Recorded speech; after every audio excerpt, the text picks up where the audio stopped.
if you want proof on how much of an impact systems can make on your business and your life, check out this conversation with Jamie Mixon Cure. As the industry shifts throughout, the last 12 markets years. contracts too. Yeah. So what, how have you kind of shifted and managed your team around the industry and how it's changed over the last couple of years?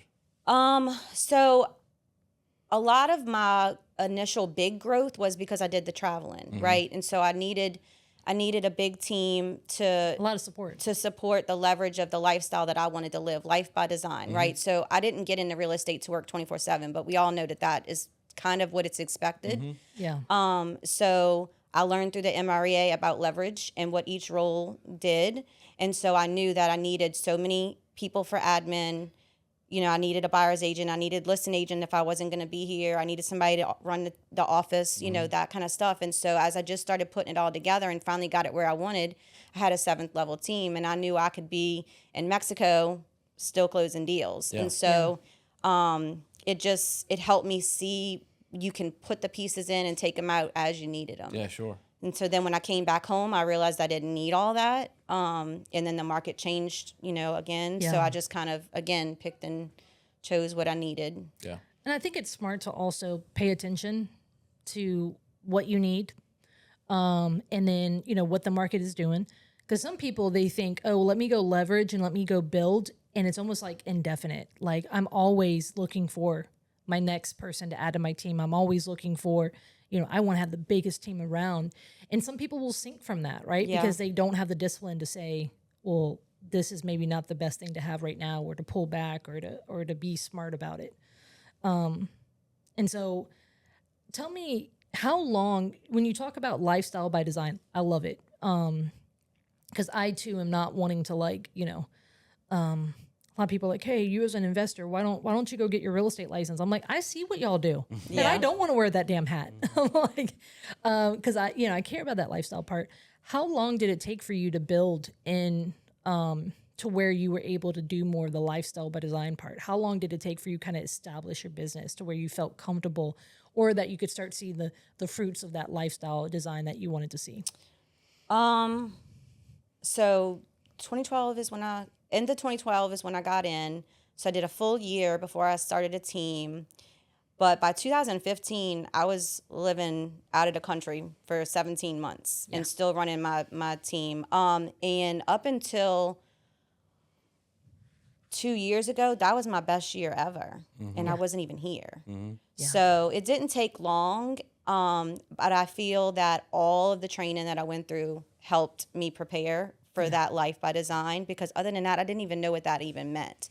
Yeah. And then you say building the bench. That's so important, right? Is to always be building a bench, but it doesn't mean that I'm always going to fill my bench. Yeah, for sure. Like right now, I mean, I have people that want to be on my team, but like I don't want that right now. You know, like it's not the life that I'm living. And right now I have the design and the staging and real estate and investing and my life, Well, grandbabies. On my drive over here, I was listening to some stuff about AI, because I'm like, okay, I personally used to have a team as well, a very, very large team, and I pulled back. That was supporting all my investing stuff, right? And I pulled back, and I scaled with some partners and stuff, but like, I'm continuing to do a certain level of business that I need support of some degree, and I don't like the idea of a ton of overhead, right? And so, but I like the idea of AI, right? Because it's something where it's like, it's a tool that I can use to kind of leverage, but kind of go from there. So right now you've kind of, scaled down, and but you're also still growing with the businesses. Let's talk about systems then. And so when it comes to the real estate team you have, and hopefully this is help you recruit a buyer's agent whenever the market gets right. So how do you hold your team accountable whenever you bring on a new agent on the team? Hold my team accountable, like hold that person accountable. So typically we would have weekly team meetings. Every day we would have like a 411 where, we talk about what our top rocks are going to be for the day. That was something that we were consistent with doing. And then every week we would have like what we call a cash talk to talk about last week, see what you could improve on, not improve on. I do have better systems in place. I mean, when I started a team, I didn't have nothing. I feel like I've learned so much. You're more developed as an agent, as a business owner, and as a leader than when you first started. Yeah. I think the 411's great. I mean, we do something similar to that. And, you know, who taught you the 411? Bold. Bold did?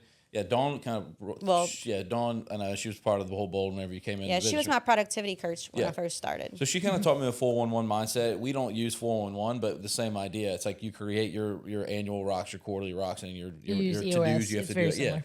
Yeah, we have a different operating system that we follow. But I think the key that anybody who's listening to this should know, if you ever want to be on a real estate team, I get the question all the time. Should I join this team? Should I join this brokerage? And my statement to them is, you have to know what you need in order for me to tell you whether this is going to be a good fit for you. Yeah. And so, but then on the flip side of that, agents always want to have a team. They want to grow. Like they always see the idea of the 7-level team, like in Keller Williams, and they're not all as self-aware as you are about different seasons of life. They always want to be growing.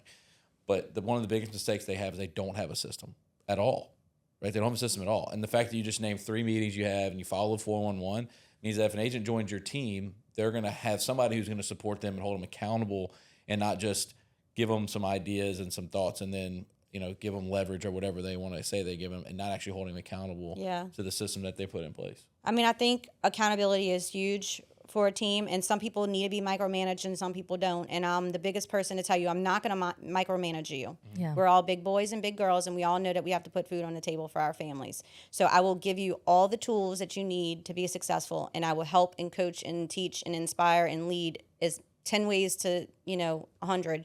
But like, I'm not going to hold your hand and micromanage you. Yeah. And I think So it's if you, important. and that every team is different. There is teams that will micromanage and they're way more self-disciplined. That's not, if that's what you want, I'm not the team for you. And I think that self-awareness is huge because you can't be all things to all people. Yeah. And I had to learn that the hard way. No lie, y'all. I mean, I've had a lot of people on my team over the years. I've had a lot of trial and error myself too. It's like where I thought this was the right, I was like, Let me- Yeah. When it comes to setting goals, if you have your team goals, if an agent was coming on your team and are you the type of leader that would want to give them their goal and help and then tell them how they're going to fit in? Or are you saying, hey, what are your goals? Do they kind of align with mine? Now you can kind of have a parallel track to mine. I'll give you some of my leverage so that you can get there. So I've done it both ways. And I think what I've learned is their goal might not be the same as you. Like they might not want to do 50 deals a year or gross $1 million and all these crazy things that some of us mega leaders want to do. And you got to be okay with that because if their sweet spot is, you know what, I only need $30,000 or $50,000 or whatever, like if you can fit that in your world, fit it in. But if not, then that's not the right person. And that goes back to knowing your ideal, like who's the ideal people to surround yourself with, right? Yeah. Whether it's the referral partners, whether it's the people you bring on your team, whether it's your ideal client, whether it's whatever. I think it goes back to having that clarity actually helps you. I've always been a quality versus quantity type of girl. So I would rather have 30 amazing clients and amazing deals than 100 shit shows. Can I say that on here? Okay. So, and honestly, like the more deals you have, the harder ones come out, right? So I just had 12 pending last month at one time, and I was like, oh, now I remember why I had so much leverage, because the more deals you have pending, like the more bad deals you're gonna see, right? Like when you just have 1 or 2 here or there, a bad one don't seem like a bad one. It's just kind of like, okay. But but at the same time though too, you run more of the risk of like, if you don't have the systems, you're like, can something fall through the cracks? Yeah. What might happen. It's kind of like when you we would put a lot of weight on this table here, the more weight we put at some point, you might find the weakness point, right? Yeah. And what we don't want is whenever basically you take on, for example, you go from, this to that, as far as you're like, oh, okay, having 12 listings or whatever it was, 12 deals you're working. You're like, okay, now I remember this is all the support that volume needs. And it's kind of like there's different devils for different levels, right? Like there's different challenges for different levels. And I've seen that myself. yeah, if you don't have the right support system and leverage, like you'll drown at 12 deals. Really, you'll drown at 6. Like 6 is when it really starts tipping.